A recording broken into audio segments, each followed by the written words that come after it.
আসলে Saint Martin দ্বীপে 2 মাসের পর্যটক বা 2000 এটা হচ্ছে সেন্ট মার্টিন দ্বীপবাসীর জন্য পর্যাপ্ত নয়। সেন্ট মার্টিন দ্বীপে যে 2 মাসের আয় দিয়ে বাকি 10 মাস চলবে, এটা একেবারে অসম্ভব। আমরা গত বছরের দিকে যদি একটু তাকাই, গত বছর সেম 2 মাস উন্মুক্ত ছিল, বাকি 10 মাস একেবারে পুরো সেন্ট মার্টিন লকডাউন ছিল।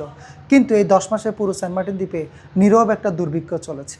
যেমনটাই সেন্ট মার্টিন দ্বীপের স্থানীয় মানুষগুলা 2 মাসের আয় দিয়ে 10 মাস চলতে না পারার ভয়াবহ পরিস্থিতি তৈরি হয়েছে। অনেকে স্বর্ণ অলংকার বিক্রি করেছে, অনেকে তার পালিত পশু গরু ছাগল বিক্রি করেছে। আমাদের ব্যবসা তো এখন তলানিতে, আমাদের ব্যবসার কোনো নাই।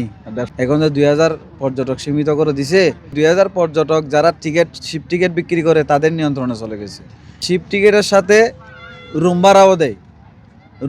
শিপ টিকিট নিলে, রুম নিলে তারা শিপ টিকিট বিক্রি করবে। তো এইভাবে একটা এই জিনিসটা সিন্ডিকেটের মধ্যে পড়ে গেছে।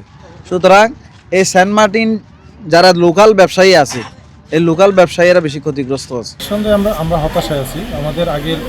আমাদের স্টাফ আমরা কিন্তু কমাইতে পারতেছি না। আমাদের সার্ভিস করার জন্য, ইনশোর করার জন্য 8 থেকে 10 জন মানুষ দরকার। আমরা সেটা রাখতে হচ্ছে, যেহেতু সবগুলো সেক্টরে আলাদা আলাদা, বাবুর্চি, কারিগর অথবা অন্যান্য সেক্টরগুলো যেহেতু আলাদা, আমাদের স্টাফ ঠিকই রাখতে পারতেছি। কারণ আগে যদি বিক্রি হতো 30,000, সেখানে এখন হচ্ছে 10,000। তো স্বাভাবিকভাবেই এটা আমাদের জন্য খুবই হতাশাজনক এবং আমরা খুব হিমশিম খেয়ে যাচ্ছি। স্টাফ ম্যানেজমেন্ট কতটুকু নিচ থেকে দিতে হচ্ছে, এটা এখন আমাদের চিন্তার বিষয়।